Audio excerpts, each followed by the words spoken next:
ele procurou ao máximo apresentar a realidade.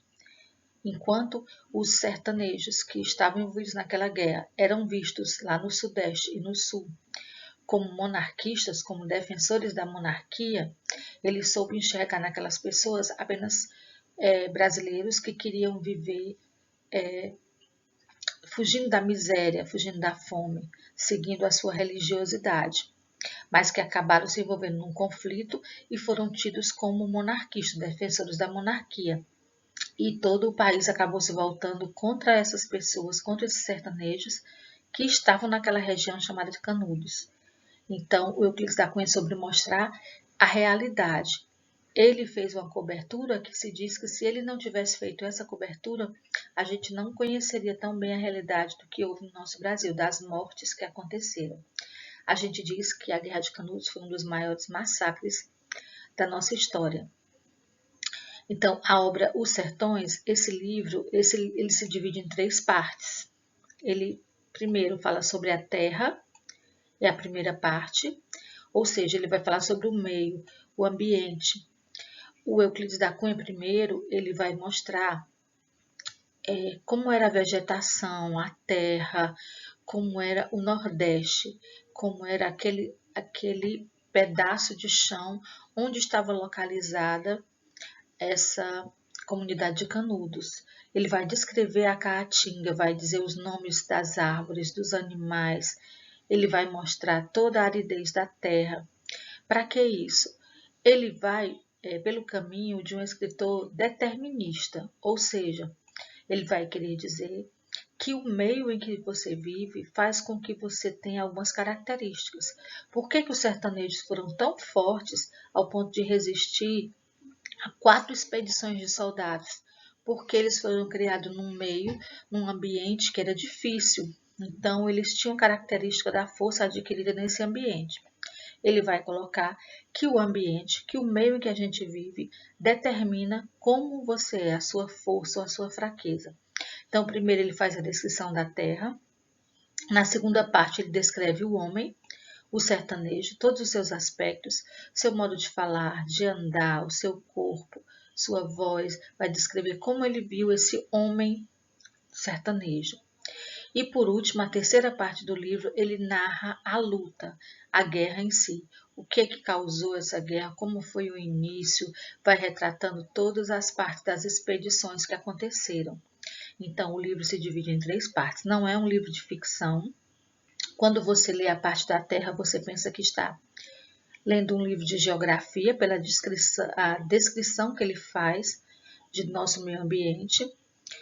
Depois ele descreve detalhadamente as condições do homem e, por último, ele vai detalhar a luta, ou seja, uma visão determinista, querendo dizer que o ambiente determina o homem, né? Isso é uma ideia que vem lá do naturalismo, que o ambiente determina a pessoa, que o fato de você morar em determinada região, em determinado ambiente, vai determinar suas características. Isso é uma visão chamada determinista. Bom, e falando um pouco sobre a Guerra de Canudos. A Guerra de Canudos, ou Revolução de Canudos, ou Insurreição de Canudos, foi um movimento político-religioso brasileiro que durou quase um ano, gente. Ele foi de 1896 a 1897 e ocorreu na cidade, no vilarejo aí de Canudos, no interior da Bahia. Na Guerra de Canudos, os revoltosos, quer dizer, os sertanejos, eles não contestavam o regime republicano, porque se espalhou pelo Brasil, através de notícias, que eles eram contra a República. O governo os acusava disso e ganhou assim apoio da população do Sudeste para combatê-los. A liderança do movimento era exercida por Antônio Conselheiro. Baseava-se na motivação religiosa. Todo o conflito foi retratado no livro Os Sertões, de Euclides da Cunha, que presenciou essa guerra como repórter do jornal O Estado de São Paulo. Agora vamos falar um pouquinho sobre o Antônio Conselheiro. Vocês sabem de onde era o Antônio Conselheiro, gente? Bom, o Antônio Conselheiro, ele nasceu em Quixeramobim, que próximo, né? Uma cidade próxima. Ele nasceu em Quixeramobim ele tinha uma vida normal, né? Só que depois que ele teve problemas no seu casamento, que a sua mulher abandonou, fugiu como militar, ele se transformou, ele virou uma espécie de andarilho, tido pelas pessoas como um messias, como um profeta, e andava pelo interior pregando a palavra de Deus, por todo o Ceará, por todo o Nordeste. Então, ele foi o comandante da revolta, que passou a ser conhecido logo depois da proclamação da República. Ele acreditava que era um enviado de Deus para acabar com as diferenças sociais e a cobrança de impostos. O Antônio Conselheiro andou muito tempo pelos sertões, anos, até que ele resolveu se fixar na região de Canudos. Aí tem uma passagem interessante que eu vi na página do Facebook do historiador Augusto César, daqui de Canindé. Ele retrata em um livro do jornalista João Brígido que o Antônio Conselheiro passou aqui em Canindé também. Então eu quero ler essa passagenzinha para vocês que eu achei interessante.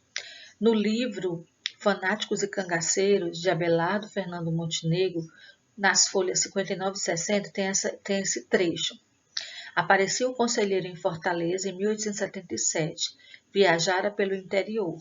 Visitava João Brígido, seu companheiro de adolescência, colega de escola e inseparáveis banhos de poço. Então ele pergunta: "E agora, Maciel?", perguntava-lhe João Brígido, "para onde vai?".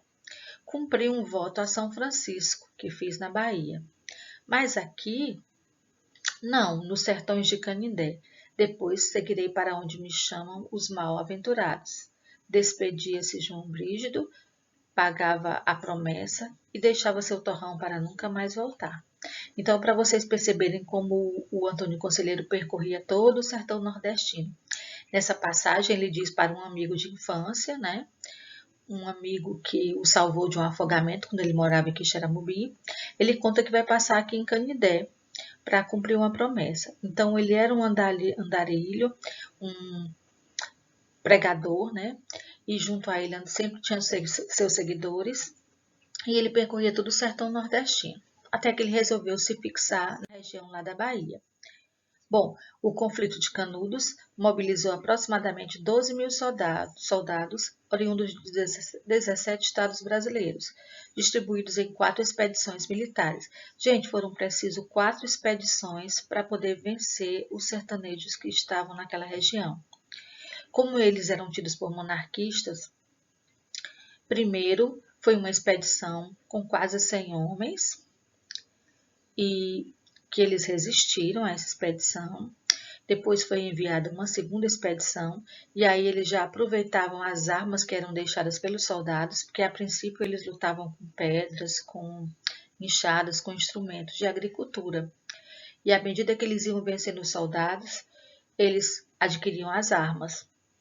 Então, foram 4 expedições para poder vencer esses sertanejos, que eram tidos como monarquistas. E, na verdade, por que eles resistiam tanto tempo? Porque eles eram acostumados com aquele ambiente de seca, acostumados com a falta de alimento, e os soldados, em determinados momentos, acabava a alimentação, eles sofriam com a seca, com o sol forte, então eles eram enfraquecidos porque eles vinham de outras partes do país, não eram acostumados com aquela vegetação, com aquele clima. Então foi muito difícil vencer esses sertanejos, eles resistiram até onde puderam.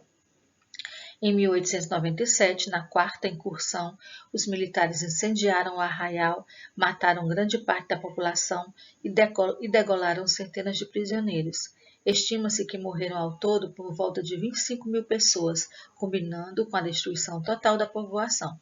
Essas 25 mil pessoas incluem os sertanejos e incluem os soldados de todas as expedições que foram até lá. É muito interessante pesquisar sobre isso, gente, na parte de história, sobre essas expedições. Também aconselho a vocês verem o filme Guerra de Canudos, se vocês não assistiram ainda. Eu quero ler aqui um trechinho do último parágrafo do livro Os Sertões. Diz assim: Canudos não se rendeu. Exemplo único em toda a história, resistiu até o esgotamento completo. Vencido palmo a palmo, na precisão integral do termo, caiu no dia 5, ao entardecer, quando caíram seus últimos defensores. que todos morreram. Eram 4 apenas, um velho, 2 homens feitos e uma criança, na frente dos quais rugiam raivosamente 5.000 soldados. Foram os 4 últimos que resistiram a esse combate, que não se renderam de forma alguma, e que terminou no dia 5 de outubro de 1897, certo? A última expedição durou de abril até outubro, então eles resistiram bastante a esses soldados. E lembrando que eles eram tidos no país como monarquistas, como defensores da monarquia, que eles eram contra o governo, mas na verdade o que eles queriam era seguir aquele religioso, queriam não pagar impostos, que era uma coisa que a República passou a cobrar, mas eles foram classificados por alguns jornais, pela população do Sul, pelo Exército, como inimigos do governo que tinha se instalado, que era a República. Outro dia nós vamos falar mais sobre isso. Eu quero ver se a gente consegue ter mais detalhes sobre essas revoltas através das obras desses escritores do pré-modernismo. Tudo de bom e eu espero que vocês tenham entendido um pouquinho sobre o pré-modernismo e sobre a obra Os Sertões.